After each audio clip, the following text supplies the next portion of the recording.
equity. And Twee, welcome to have you. Anything you would like to say that I missed out on as we talk about the future of Austin?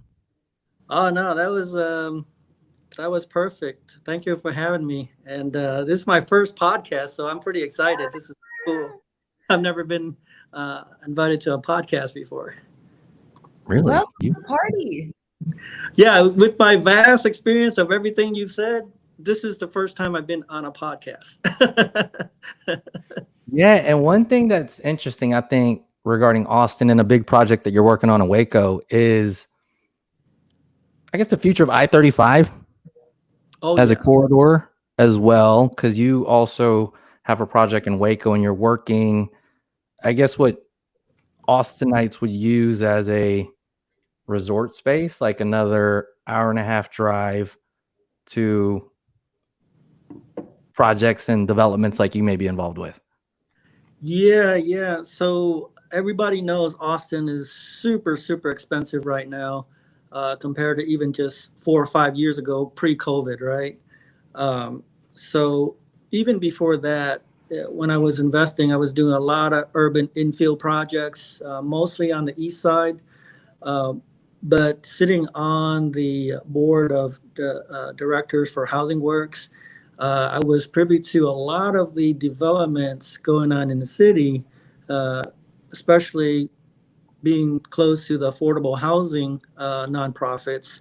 Uh, I got to see a lot of the overlay of the maps of where the developments are going, and I can tell you it is just spot on. If you are an investor, you can hold long term or you can develop.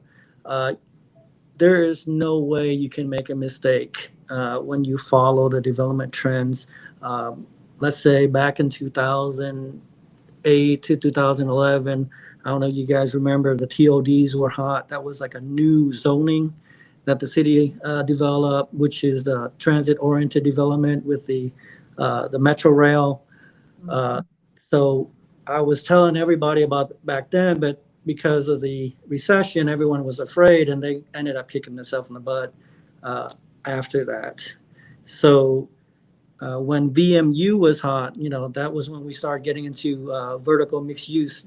All the new zoning, you got to pay attention to what the city's doing because that's opening up a lot of gateways into different areas. And if you're one of the first few people in there, you get the price at a very discounted price, but you have to have the holding ability to move forward because if you're first in there, of course, your price is phenomenal. If you start following the trailblazers, you're going to be paying premiums throughout the year.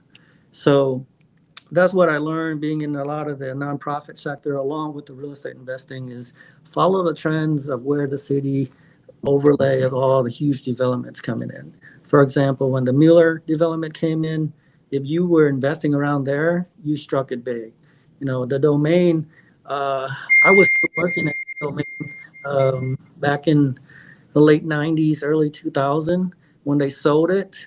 And I didn't understand anything about real estate at the time. But if I did and I bought all around there, oh my gosh, probably everything around there, I would have hit over $10 million in just holding alone, just because it's ridiculous right now. And a lot of the trends that I move into when it's still early, I get my family involved because they're living there. I had an extra need for a lot of cash flow, so I had to flip a lot of my stuff. But families and friends I brought into the east side, and at around 2010, I brought my cousins into the domain area about 5, 10 years ago. I brought some other cousins into the Oracle site below the river, and now all their properties. I said, I was so confident. I told them, if you don't make $50,000 to $100,000 living here in 5 to 10 years, I'll buy the property back from you.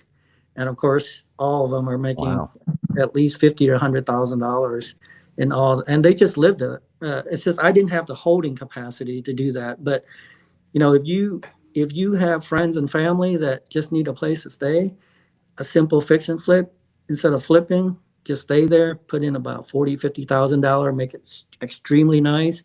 You can live it for a long time and then see your property double in value easily. Right. So this is all great because it made sense. And I think at this point in the era of real estate, it's all hindsight. Like we see Austin has blown up, whether it's the Domain, Mueller, the East Side, high rises downtown. There's an affordability issue, I think now. Can you still give that same advice to people, or do you see town centers being built around Austin? I mean, you kind of left Austin too. You did some urban infill, which I still think has some opportunities, but you also kind of left town and did some things too. Yeah. So I would never stop urban infill project. Those are easy for me. I mean, those are like simple 1+1 is 2 because you have your immediate comps. You know what you're buying it for. And if you've been doing it for a while, you know what your construction costs are. It's just a matter of how much money do you want to make at that point. So urban infill projects to me are a no-brainer. That's an open shut case. So if you've got those opportunities, play that all day long, no matter where you are. If it's a duplex condo that you're doing on the east side and it's about $1.5 million, well, just work the numbers backwards, right? If you're selling your large one for about $1 million, you're selling your small unit for about 500,000. What's your construction cost? Everyone's number is different. I have a construction partner. I'm super lazy, JJ. You know that. I don't do anything by myself. I always bring partners. So I have a construction partner that runs that aspect. I run the numbers. He does the construction, and then that's it. That's just 1+1 is 2. Now, if you're talking about people who with a little bit less money and less experience, the further east you go, there's still possibility there. Just like when we were doing it back in 2005, I was 5 blocks from I-35. Eventually, I went to was it Comel and then Chacon and then Pleasant Valley. I kept going further east. The trend is still there. It's not going away. The city is expanding at about, somebody fact check me on this, but since 2005, 2010, we were averaging or growing at around 5 to 10% a year job growth, population growth. If you run the numbers, 5% population growth on 1 million is 50,000 people a year. For easy math, I don't want to divide by 12. Let's divide by 10. Let's assume there's 10 months in a year. That's about 5,000 people in Austin.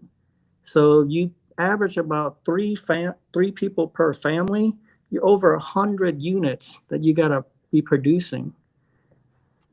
I'm sorry, 5,000 divided by 3, you're over 1,000 units you're producing a month to keep up with the population growth. So the expansion of Austin, there's some movement south, but I still see very strong movements going to the east side, especially along the river. You can't go wrong with water. I-35, you can't go wrong there because no matter what happens, you need traffic flow. So if I had to bet, I'd bet north going I-35. Dallas is going south and north. Austin is also growing south and north, but I see a more northward trend. And you saw that in our history, Pflugerville, Round Rock, and now Georgetown. Back when I was working at IBM, I had one coworker work in Georgetown. And he's like, oh my gosh, nobody lives there. And now you see Georgetown is just crazy. Once I hit Georgetown going from Waco down, I'm hitting traffic. So you can see you can't really go wrong along the river, on the waterfronts, and on the major corridors like I-35. And then you've got your 71, 81 down to 71. You see the tollway and 183 there going down to the airport. You got the F1 there. And there's major development planning to go around there. So if you're going in early and you have holding capacity, holding power, which I don't currently right now. I'm invested in 2 new businesses, but I definitely go down there if you have holding power. I have a question. What if you were, let's say you were a new investor in the Austin market and you wanted to seek out a place or a project to invest in? Do you have like criteria that you go through? Do you have a particular type? You were talking about fix and flips or holds. Like, what would you say is the thing to focus on today in your mind in Austin? Okay, well, to answer that, I would have another question is I would ask the person, are you interested in long-term buy and hold and rental, or are you interested in flipping and getting immediate income? Because in Austin right now, you can't do both. You can't buy a property and rent it and make money in the core of Austin. You have to flip it. That's why all our urban infill projects, my partner's been saying, hey, let's keep these. It's like, we can't. We'd lose money. The rent that comes in doesn't make sense. But if we go to the outskirts, then yes, that's where you do your $10,000 to $50,000 renovation and rent it out. But if you're looking at making an annual cash flow through fix and flip, then the urban core is still going to be your best bet. But it's all dependent on how much money you have, right? So the less money you have, the further out you have to go. But and then even before that, we have to talk about trends. So if you're light on cash and you're new, I don't know if now is the best time to be in any real estate market. And you guys mind if I share a little bit of history so that they can understand when we move forward? Yeah. So what I'm going to tell you guys is it's called market emotions. I didn't know this until I failed in 2 different industries before I realized what market emotion was. So and real quick, are you saying be hesitant about real estate? Is that what you're? If you know what you're doing, if you don't, you want to understand the trends first. So okay. I'm going to back up to 1999.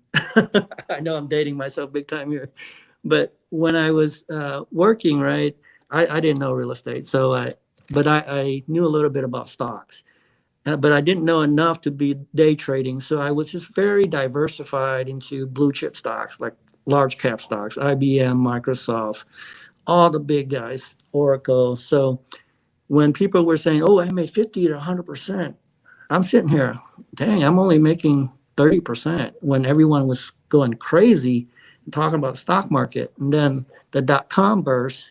I was like, I'm safe. I'm not going to sell. Only because the fundamentals were just crazy. I wasn't in anything high risk. So I thought I'll keep everything. And guess what? I ended up keeping everything till 2003. I lost over 30% of my portfolio. And I was like, well, what happened? And then I realized, okay, then afterwards, of course, we were studying and it's like, oh, it's just market emotions. When people are afraid, no matter how good what you're holding in your hand, no one's afraid to exchange or trade money or trade currency. So you're stuck with it. So what I'm saying is when the market goes down, you want to sell instead of buy, if that makes sense. But if you're doing a quick 3 to 6 month or 9 month flip, it doesn't matter because you got the comps to generate for that current data, so you're okay. But if you're holding long term, I'd say let the market soften a little more. Okay, so now to continue 2008. So that was the stock market. Again, we were dot-com bust. The dot-com burst in stocks. Yeah. So of course I recovered, but I had the holding capacity. In 2008, I was invested in quite a few urban infill projects on the east side. And I told all my investors, don't worry about it. We're cool. We're good. Austin is growing. We have job growth, population growth. Same thing. I'm talking about fundamentals, right? So I'm like, don't worry about it. Don't worry about it. So I told all my investors to hold with me. And then every year it was I had to give financials to all our projects. And like, don't worry about it. We're good. And I keep showing them statistics.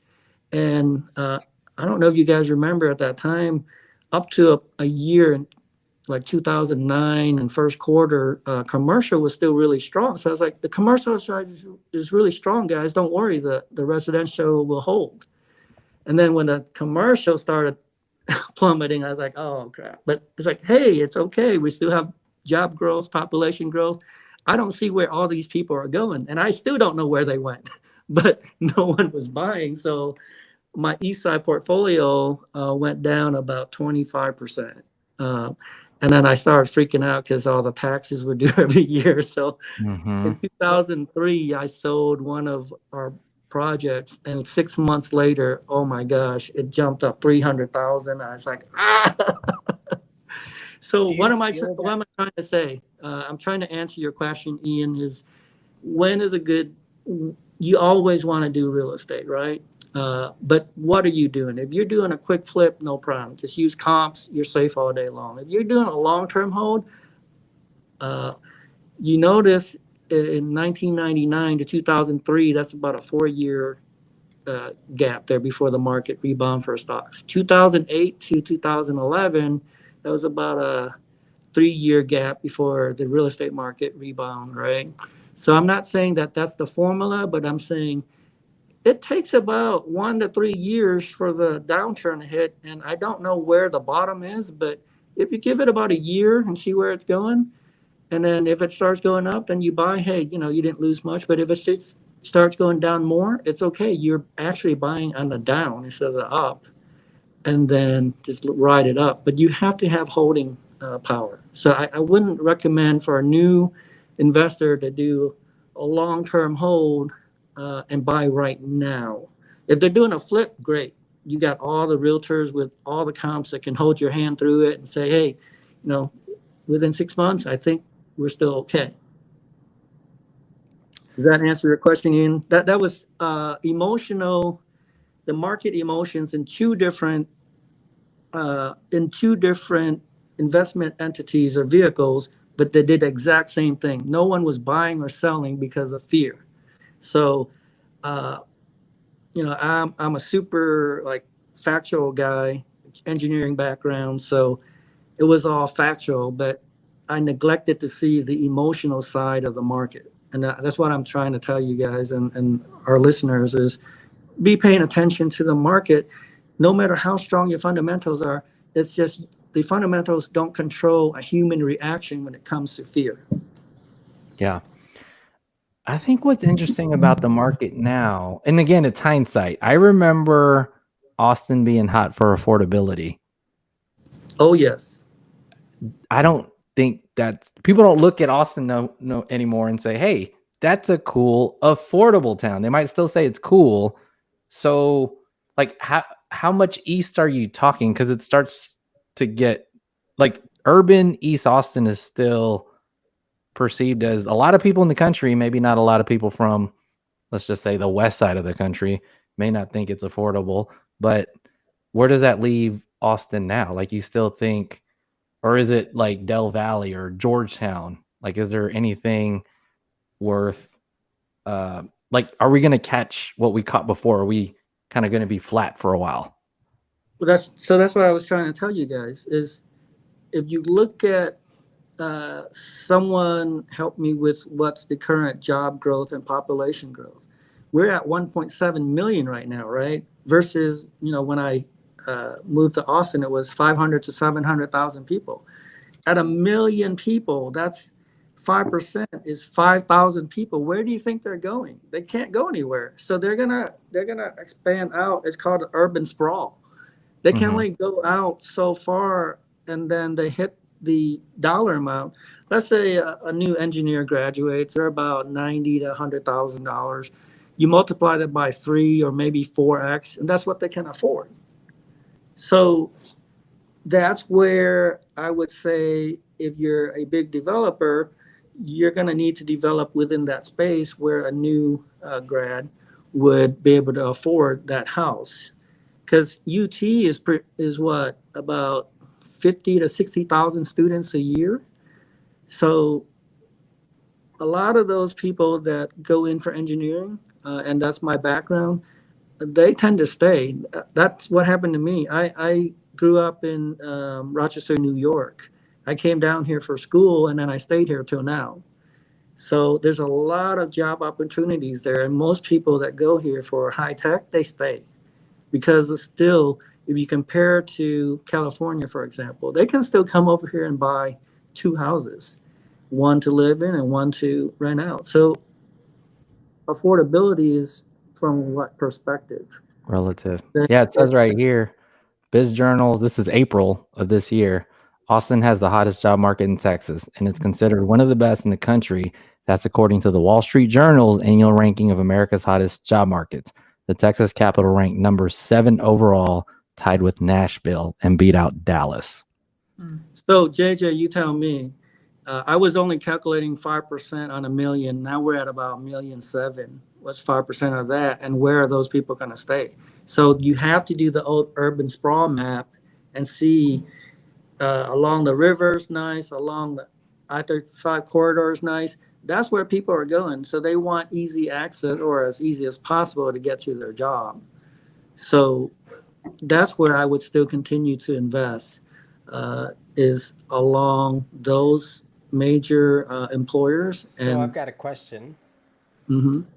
Do you think people are more concerned with how easy it is to get to their job, or how easy is it to get to their extracurricular activities and school? I would say,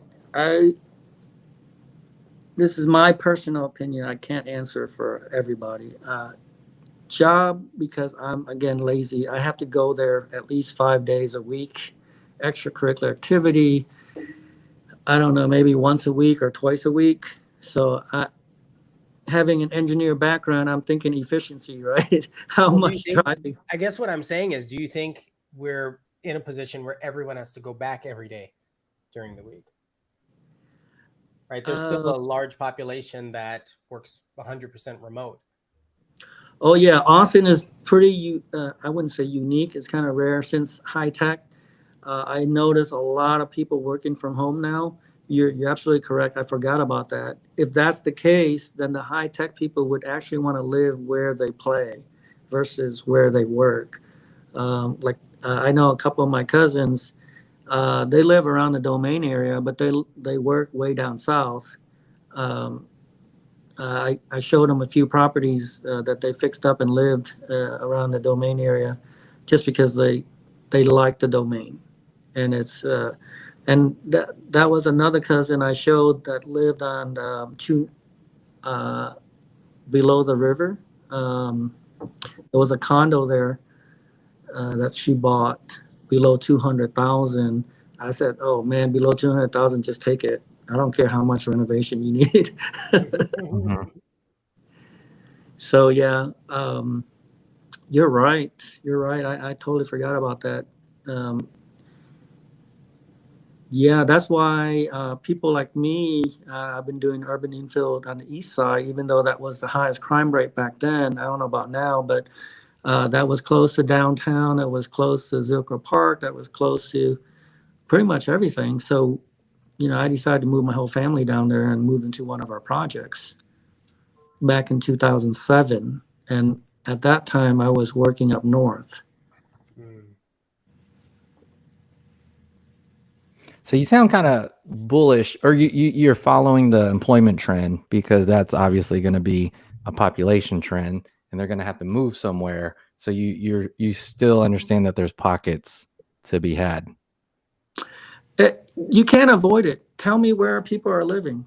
They have to have 5,000 people a month. Where are they going? So that's why I'm bullish about a city that keeps growing in job and population. You can't go wrong. I mean, a mistake, I'd say maximum it takes you 5 years to correct it if you made a mistake, and be at least even or higher. Regarding these town centers, you think it's still the Domain? You think it's still Eastside Mueller? Is there anything else to gravitate around, like downtown Round Rock, downtown Georgetown? Oh yeah, Round Rock, Georgetown, they're all affordable. When I put those in quotations, there's a lot of people moving there. The people with more money, they're moving towards West. Is it Westwood High School? Being Asian, I just have knowledge of this. I don't care how expensive that neighborhood is. Asian people are going to gravitate towards the best ranking schools in the city. So if you have a little more money, I know a lot of Asian people moving around that area. You can't go wrong there. So you just have to focus on who your target audience is. And if you don't have a target audience, then stick with the I-35 corridor, stick with the river, go out as far as you can where you can afford it. I don't think you're going to make a mistake just because where are 5,000 people going to go every month? Yeah. They're going to need some place that's affordable, and wherever your pocket, what you can afford is what some people can afford. If you have $1 million and you're going to be closer, you're going to play with a higher number. If you got $100,000 to play with, you're going to play with a lower number. But know that you can't really go wrong in the Austin market. So Daphne, go ahead. I was going to ask Daphne a question. I kind of have a question for all of us, but Daphne, I want to hear your thoughts on this. How do y'all feel about the opposite side of the lake, like your Lago Vista and your Jonestown areas, in comparison to the Austin market? My immediate response is I don't have much of an opinion or a thought on there. And then follow up being, I don't work in those areas. I see. And I think I don't work in those areas because it's a lot of like folks that are retiring or folks that are just looking for a very chill lifestyle. Obviously, Lago Vista has the lake and you can get some really beautiful new construction homes, but there's no industry really to speak of. There's no tech companies there. You have to drive quite a bit to go to the grocery store. Gyms, recreation, things that people would want, like neighborhood amenities, just generally don't exist in Lago Vista. And I bring that one up specifically because Treviso comes up a lot. And I know it's not Lago, but it's starting to get out there in that direction. And it has a pretty decent school rating. But you end up with a lot of people that don't necessarily understand the geography of Austin. And then they buy there because they see good prices, good schools. I can tell you this. I've been introduced by several realtors and investors and builders who wanted me to fund their projects in Lago Vista, and I'm glad I didn't. It's because Daphne just hit it on the head. There's just so much money being exchanged within Austin that you go out there, and I would have had to held till now to make some decent sized profits if I went there back in before 2010 or even after 2010. It just didn't move much for me because I needed a lot of traction, a lot of money transfer to make money. And if I was doing a long-term investment there, probably that's a good area. And you're looking at retirees now. I have to take back my words, but now there's a lot of baby boomers coming, right? So it's a little bit different. But if I had invested in Lago Vista back in mid 2000 to 2010, I would be in a lot of trouble trying to hold it till now, and that would be a lot of increase. But again, I mean, we have a lot of baby boomers coming up, so that's why I went further north on I-35 to Waco, looking at assisted living and trying to produce projects to accommodate the civil tsunami that's coming, right? So tell us more about the civil tsunami. I love that. Silver tsunami, sorry. Okay, so I'm assuming that we all know what the silver tsunami is. That's just the baby boomers, right? That's the biggest population boom that we've had in the U.S. It's the color of the hair, right? It's the color of the hair, yes. And it's a tsunami because it's the biggest boom we've ever had in the U.S. So those people. I guess what I'm saying is, where do you see this playing out as far as real estate and locations and that sort of thing? Okay, so I've been hearing this for the last 10 years, and I never found the right partner to do assisted living. But a lot of the assisted living, you need an administrator. There's a lot of licenses, certificates involved, and staff. So if you have the right partners involved, I would go along the I-35 corridor. I don't care where you do it. As long as you're on the I-35 corridor between Austin and Dallas, you're going to make it big. I'll tell you why. Because a lot of people want to see their parents, and they're willing to drive an hour and a half away. But the bigger assisted living centers are not within the core of the cities because it's too expensive. But people want their parents close so they can bring the grandkids, and they can come visit every week, every month, and it won't be too much out of the way. So if you're on the I-35 corridor right now, I'm seeing stuff far north in Denton. If you want to look at some of the bigger development north of Dallas, I'm seeing in smaller cities. But if you can stay along the I-35 corridor and make a decent facility, people are willing to put their parents there, and they're willing to drive there easily. There were a few master plan communities. I'm going to bring up like Terra Vista, for example, in Round Rock, where they had an assisted living establishment like on site. And I thought, is that genius? I think that's genius. And then I started seeing a couple other little communities doing that, where it's a master plan community. You had your standard single family. You also have freestanding condos. You also have apartments. You also have multiple pools, schools, golf course, and now assisted living, all in one. Oh, and a gated section, all in one community. I thought, it's pretty genius. Yeah. They're putting all of the generations together. And Terra Vista, they started building that. Look at that guy. Look at it. Did you see that? I know. How did you end up on this? Oh, that's my thing. One of my things.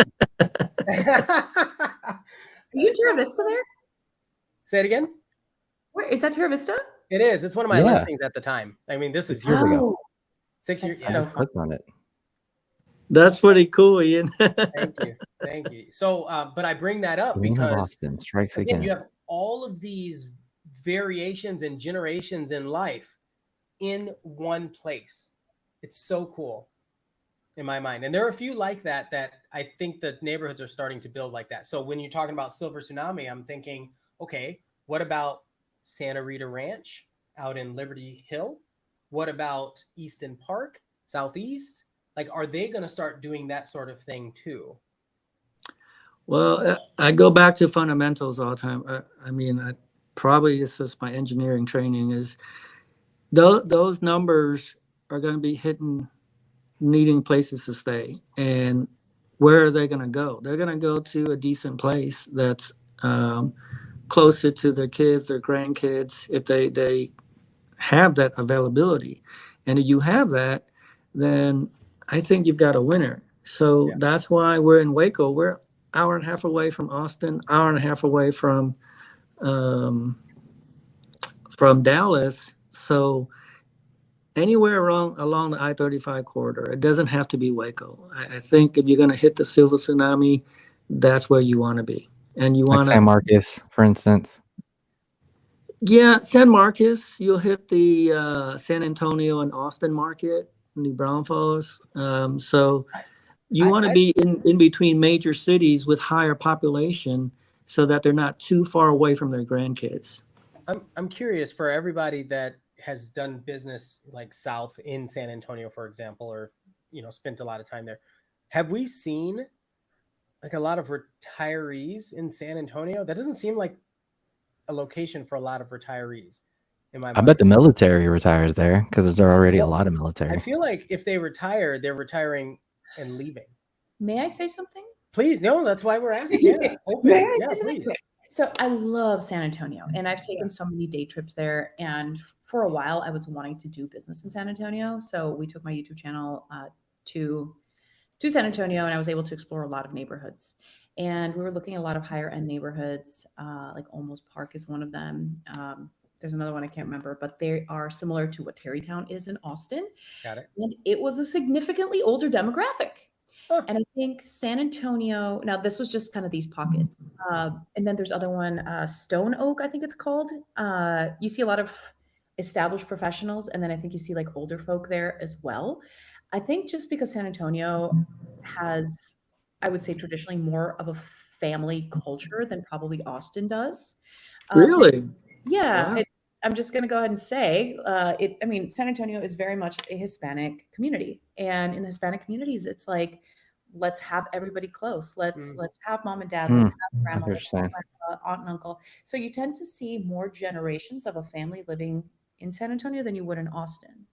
You know, when you said that, my first thought, when San Antonio was first brought up, my first thought was military, not, I didn't go to the Hispanic community, but you are on point about But both are true. I mean, there's a ton of military there as well. And then I learned that they have a really, really large medical community. That's kind of neither here nor there, but just as an aside. Yeah. Well, when I was thinking of specifically the military, I was like, okay, well, they're going to leave and go somewhere else when they retire, right? To wherever their kids or grandkids are. They're just San Antonio, only their career related. And now they're out. I've seen a lot of people over and over do that. And so San Antonio was just a holding ground for a lot of people in the military. But then, like you said, the Hispanic influence and culture, that could be a big one. Definitely. Underestimated, Yeah, I think there's more age diversity in San Antonio, definitely, than there is here in Austin. Yeah, wow. Okay. Austin's very young. Well, we do have Sun City. Sort of. Sort of. What do you mean? Sort of? I don't know why I would say sort of. Nothing. Yeah, we do. JJ, have you ever done any business in Sun City? Not directly. I've been around there a lot.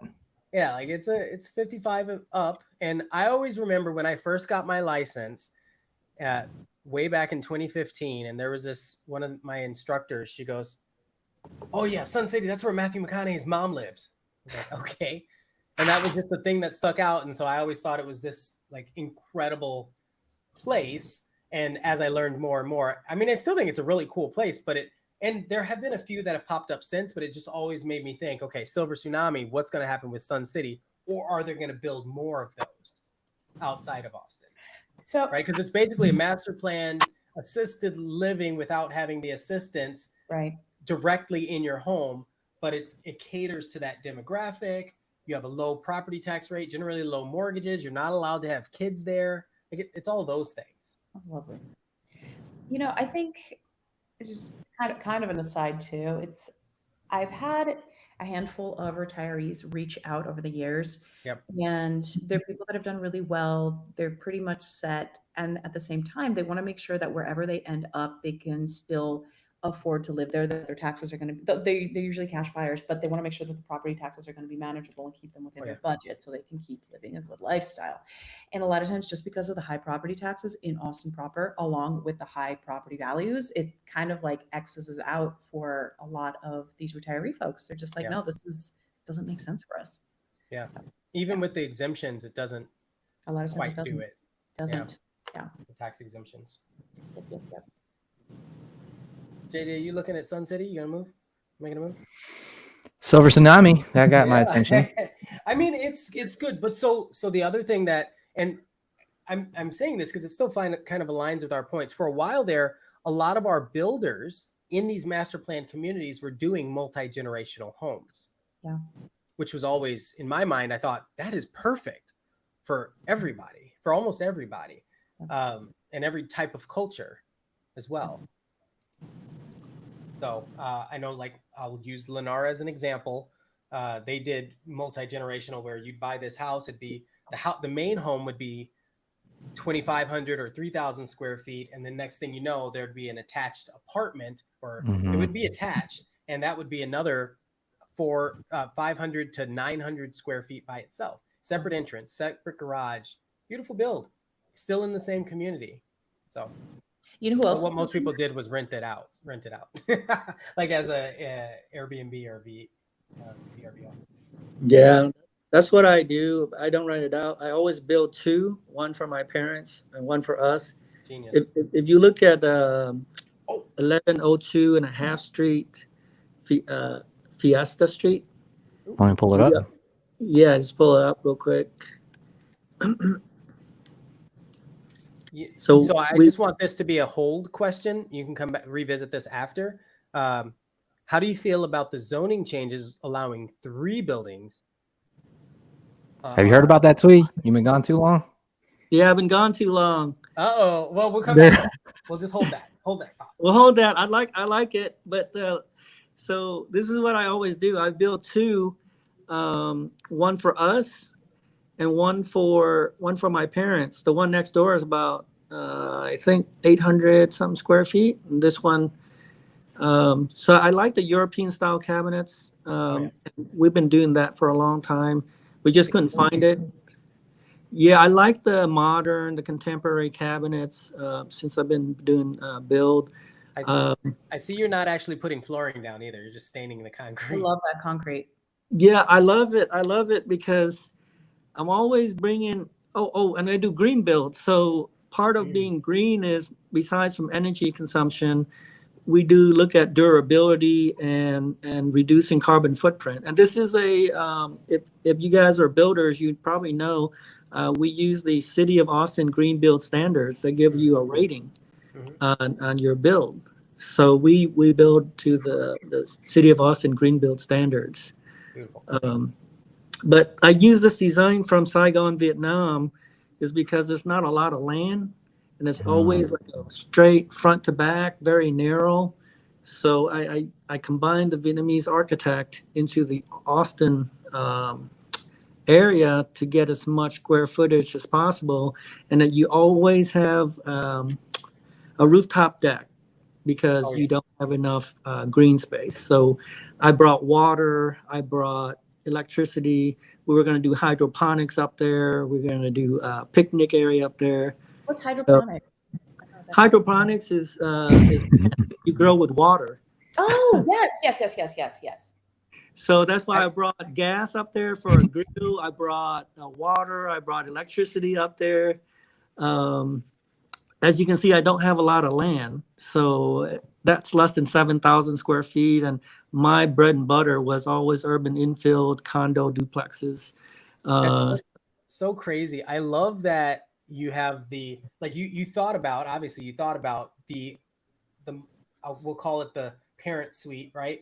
Single story, easy access. And then the other one, you can go up as high as you want. You have all of the utilities and the fun stuff, like you said, to replace the land. It's a very, very clean build. For those of y'all that don't, the viewers, this is an A-B unit. Yeah. Right. Yeah. On one lot that you're allowed to urban infill develop. Yeah. Yeah. So I like this design because I always build with my parents in mind. And then when we leave, we can sell each one separately for the highest value versus selling a single duplex. Now, I combined the Vietnamese architecture layout interior with the exterior of their American style. So that gave me a lot of room inside to play with. So did you have a tear down, or did you modify an existing structure? How did that work? No, these are all tear downs. You can't make any money. I used to be able to make money with a rehab in 2005 to around 2010. After that, you couldn't make any money. You just had to tear down and build new. I'm going to plug in for my own cabinet store here. So we tried on the small house. This is the big house. This is a custom cabinet build because we couldn't find European style in Austin. And small house, we took a gamble with the IKEA cabinets. Yep. It looked good, but the quality is terrible. So it's like particle board. Yeah, it was my first, not this house. This house was a custom cabinet builder. But now I can do all of this for cheaper than IKEA. I have a free design center for 2D, 3D model where we work with builders and contractors. And we have a one-day process. You go in, you design, you pick up your cabinet same day. So if anyone who says, he jokes around and says, I needed cabinets yesterday, my response is, why didn't you come yesterday? It was already here. Oh. So that's my plug for my cabinet stores because I've been building for so long. And believe it or not, 2005, I couldn't find Shaker in Texas. Oh, yeah. Yeah, and I had to go to Louisiana. And then back in around after 2010, European style got hot before IKEA came in. Until after IKEA, I still couldn't find good quality, affordable European style cabinets until now, where we have our own store to come up with that solution for ourselves and other builders. I have a question.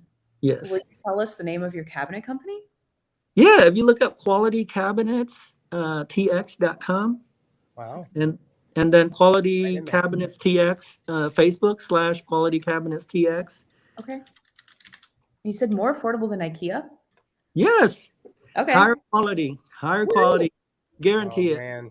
And do you You're gonna guys, have to- sorry, you're pulling it up now, but do you guys just do kind of the European modern style, or do you do like more traditional too? No, we only do European style because you see our builds. It's very modern. It's very contemporary. So we cater to ourselves and other builders like us.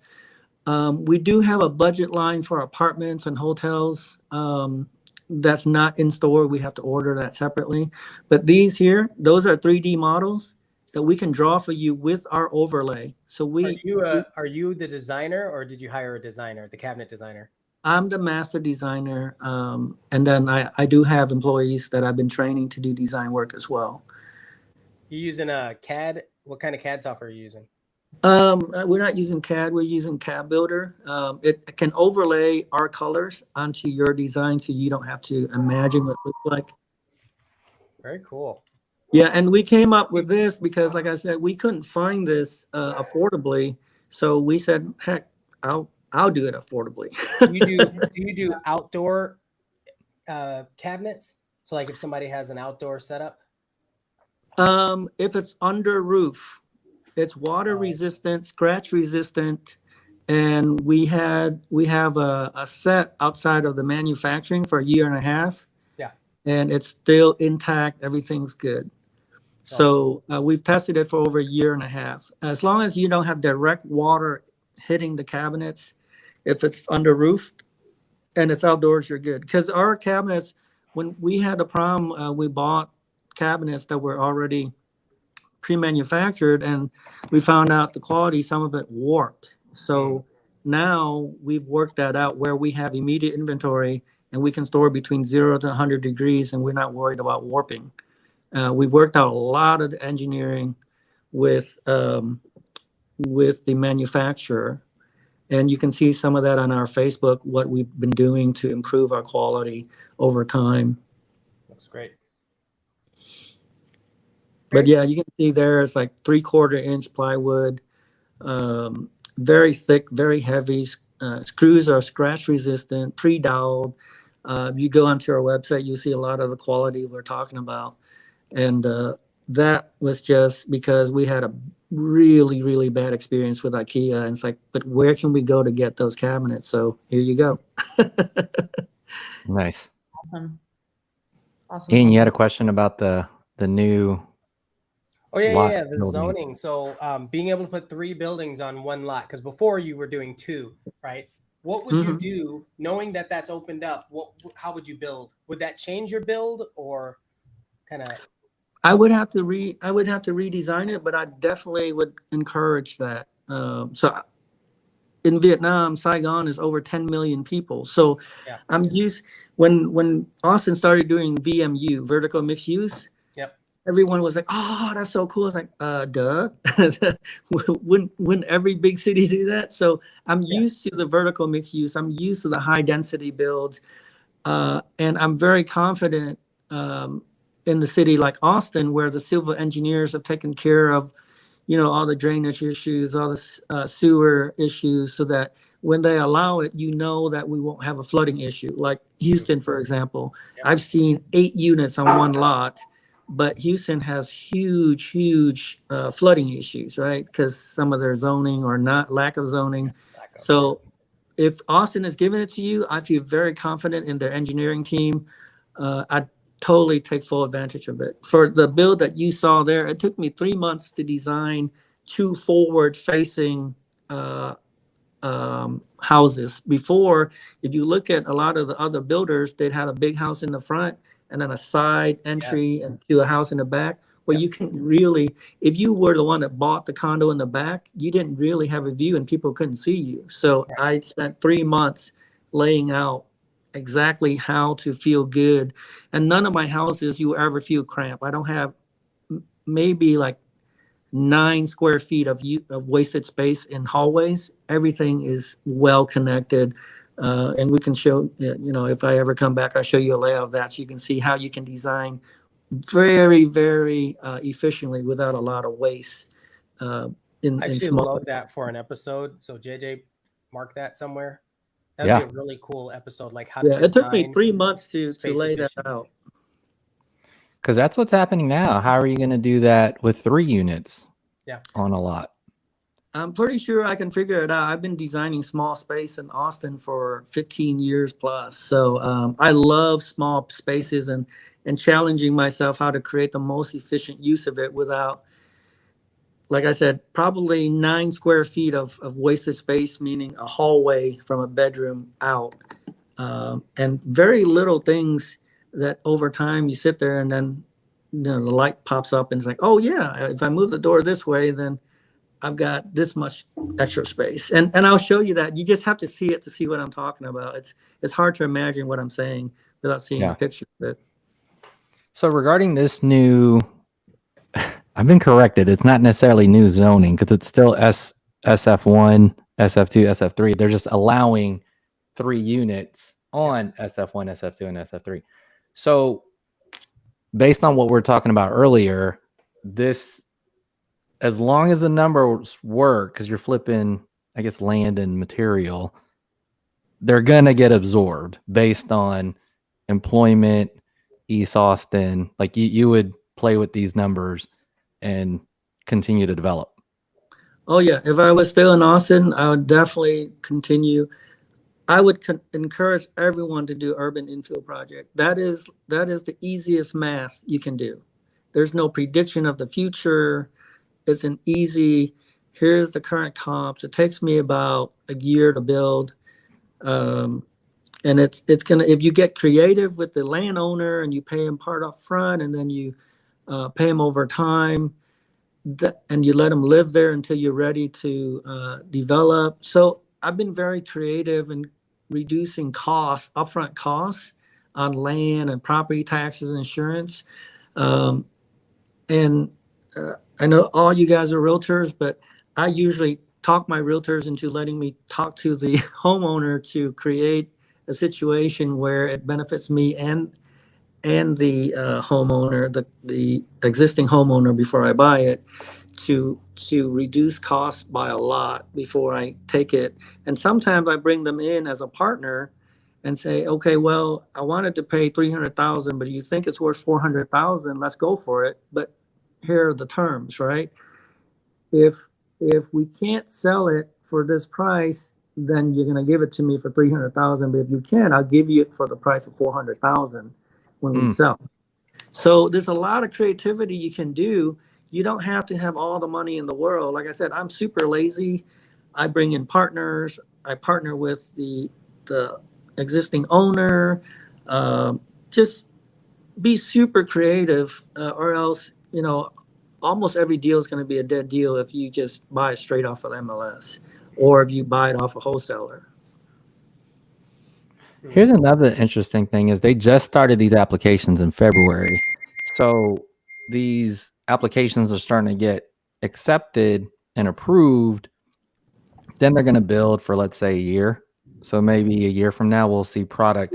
But the thing is, to put 3 units on one lot, you're going to start seeing more tiny home structures, like 1 bed, 1 bath, maybe 2 bed, 1 bath. Oh, yeah. And there's still that, what exactly is the market for that? Because people are a little hesitant on what the comp is. I do appreciate how you brought up the work with the homeowner, because you'll work off a percentage of what it sells at, maybe. That's what you're suggesting. Do you think that will still get absorbed, like a 2-1 on the east side? Yes, and here's why. I was hesitant when they did the ADU, right? This is back when East Side had the highest crime rate, and we're talking about 2 1s and 1 1. It's like, who would buy that? Well, hindsight is, 20 plus years later. Well, there's a market for that and now as I'm looking at millennials, they don't like to be stuck in stuff they have to take care of a lot. And they're very mobile and they move around a lot. And sometimes they just want a place to go home and sleep.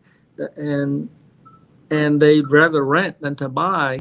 But if it's something that's affordable and it's clean and it's elegant and it's centrally located, I think there's a market for that. And I was the one that was hesitant back in 2005 when people were doing ADUs and selling for about 200,000. Of course, now they're selling for 500,000. But yeah, I mean that's what I'm saying. Like, is some young or whatever demographic gonna eat that for $500,000? And it's a smaller, but like you said, it's a targeted group. But well, let me put things into perspective for you. In 1999, I built my first house, 3,600 square feet, 5 bedrooms on Palmer Lane. $175,000. And I'm seeing people buying these ADUs for about 200,000. I was like, that's ridiculous. Get out of here. Who's going to buy that? But I was proven wrong. So I joined the party and I did what everyone else is doing because there are comps for that. And now you don't want to be the trailblazer. That's fine. Wait a year, like you said, when these ADU 2s come up, and then you're going to see comps for those, right? Those trailblazers, I'm pretty sure they calculated in the risk already. If it was me and I'm doing 3 units, I've already calculated in the risk. Where if I'm holding it, I can rent it out. I can sell it for a minimum of $200, $300 a square foot. That's like super cheap. You're not going to get that anywhere in Austin, right? So, but I'm not going to sell it for that. I'm going to be hitting, because I know my build is very high quality. So I'm going to try to hit at least median range to higher. But I was like you guys. I was hesitant on the ADU back in 2005, but I saw what was going on and I started doing it, and I didn't stop since. Let me add some clarification. I'm not hesitant on it. I think it's going to go crazy. I think so. The question is, how is it confined, and what does it do to the environment because you're increasing this population density? Because if you go to like, so I've been to Singapore, right? Like you go to Singapore, not in the shopping district, but out into the favelas in Brazil or something like that, where it's just clusters of houses. That's where I see the distant future being, and that becomes a lot. Well, I can answer some of those questions. I mean, you're talking about the environment, right? Yeah. So really, there's not much of environment left on the densely populated area. Yeah. So That's one way to put you're not really destroying any wildlife there. Yeah. Being an engineer, I would be hesitant if we were in Houston, right? But I know the civil engineering in Austin is top notch. They're not going to let you do anything that's going to, use over capacity for our sewer system, or the land grading, where you were at 40% impervious cover because you needed to absorb the water into the ground. So everything has been taken into account. I'm pretty sure the engineering department is not going to sit there and allow that, where the city is going to flood. So when you're talking about environment, I think the engineering side has been taken care of. They're not going to introduce these high density zoning and builds into areas that are more forestry and lower density. So I don't think that's going to affect the environment that way. But VMUs were great when they introduced it. It's still awesome. I think this is a good use of land if civil engineering says it's a good deal. Interesting. Very good. Daphne, JJ, any closing thoughts? So much information there. It's a lot. I know, right? Yeah. Just kind of a quick note too. Like I don't see Austin developing out like they would in other parts of the world, like Brazil you mentioned. It's just because people in Texas want it to stay Texas, and they're very, very vocal about that. And also people come to Texas because they want land and they want space.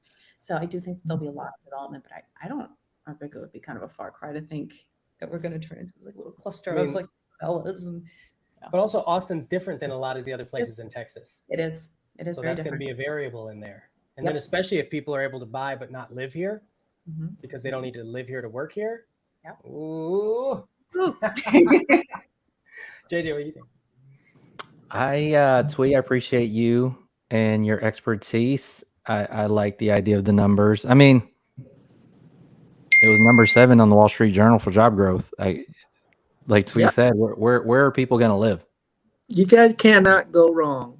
Keep investing in Austin. Keep building in Austin. Keep buying and selling in Austin. The numbers just can't lie. They don't go anywhere. Any other closing thoughts, y'all? No, this is all good. All right. Well, that's time, everybody. Appreciate y'all tuning in. Catch us next time. Real Estate Lab. Twee, thanks again for coming on board. Thanks, Twee.